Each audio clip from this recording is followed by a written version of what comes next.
I want to show you now a map of how much land is owned in America by our government. This is a federal government. They own nearly 650 million acres of land, almost 30% of the land area in the United States. I saw this map this morning on Fox and Friends, and I knew it was bad, but look at this. And look how it's distributed. You know, it's really weird is before the Progressive era, this was not part of really America. The West, it was still being conquered. It was still being settled. And then the Progressives came in. It is overwhelming in the West. Nevada is almost 90% owned by the federal government. Alaska is nearly 3/4 federally owned. Compare that to the East. Everything's in single digits. Texas is 2% federally owned land. 2. You know why? You know why they're not rushing in to protect the land from the Texans? Because the Texans will say, "Get off my land." In Connecticut and New Jersey, you know why they're not protecting all that land? Because it's a rat hole. Let me show you this. Look at this. Remember this. Now let me show you our natural resources over here. These are our natural resources compared to the federal land. Look at where the resources are. Oh my gosh. What an odd coincidence here. It seems like the land we're protecting is the same land where most of the oil and natural resource rich land. Let me show you another map. Ready for this one? This is shale oil. Show me the shale oil. Here's the shale oil. It's found all around the world. Largest deposits by far. Colorado, Utah, Wyoming. Compare again with me. Colorado, Utah, Wyoming. Last year, the government went after 9 million acres in the West in the name of saving the wild horses and stopping any activities that would destroy the area's special character. Right. What would happen if we tapped these areas for our natural resources? Who are we saving this for? Our children, right? Our grandchildren. Our children and our grandchildren aren't going to have anything left. We could be closer to energy independence. Here's an idea. You want to pay off the debt? This is Fort Knox. The house is on fire. Why wouldn't we drill there instead of crossing our fingers and hoping that somebody's going to design a new magic fairy dust car? I'm not even saying, you don't even have to go for the oil. How about the natural gas? Mark my words.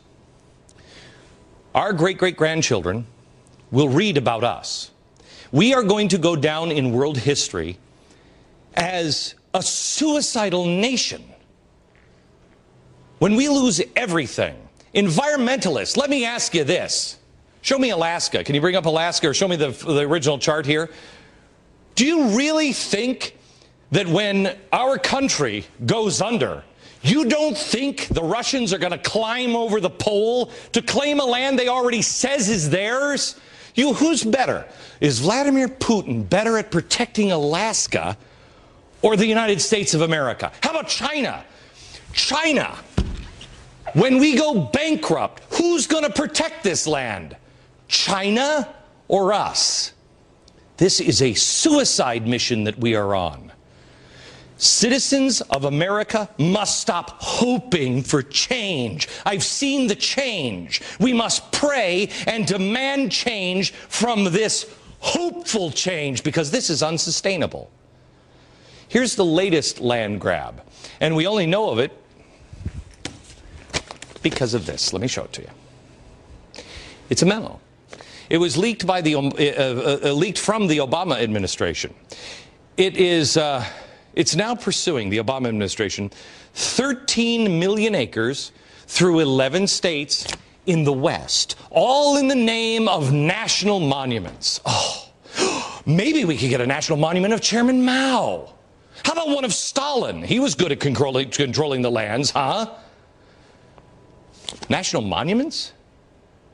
How many more monuments do we need? I don't need any more monuments. I need a country left. They're doing this without telling anybody about it. It's executive order. They don't care about what you think. They know best. Here's another one. Do you remember this show? I used to love this show. Andy Griffith's Show. Seemingly when life made somewhat of sense. And I know life was never really like this all over the country. We're a country that's always had our problems. But a dad and his son going out to fish. Well, enjoy that while you can, because it looks like special interests once again are trumping common sense and the voice of the people. A new report out today says it's a move to appease the environmental groups, and just like before, without your consent, done in darkness by executive order. I told you a year ago this would happen. I'm not some prophet by any stretch of the imaginations. The New York Times said this man would do this. The report claims that Obama will no longer listen to the public as he tries to prohibit U.S. citizens from fishing on some of the nation's oceans, coastal areas, and Great Lakes, even some inland waters. No more fishing. Really? Yeah, apparently some environmentalists want to save the fish. Forget about the frickin' fish. People are losing their rights. Who's more important, the fish or you? Do you remember the song? I was talking about this in a meeting today, and one of the producers jokingly said, "This land is made for you and me." Remember that? This land is your land. This land is my land. And it all just clicked in my head. I said, look up the dates that this stupid song was written. We did. We did. You know, I've heard people say this before, and I never really paid attention to it. Listen to this. You know, this land is your land, this land is my land. Remember how happy that is? Let me show you the last couple of verses.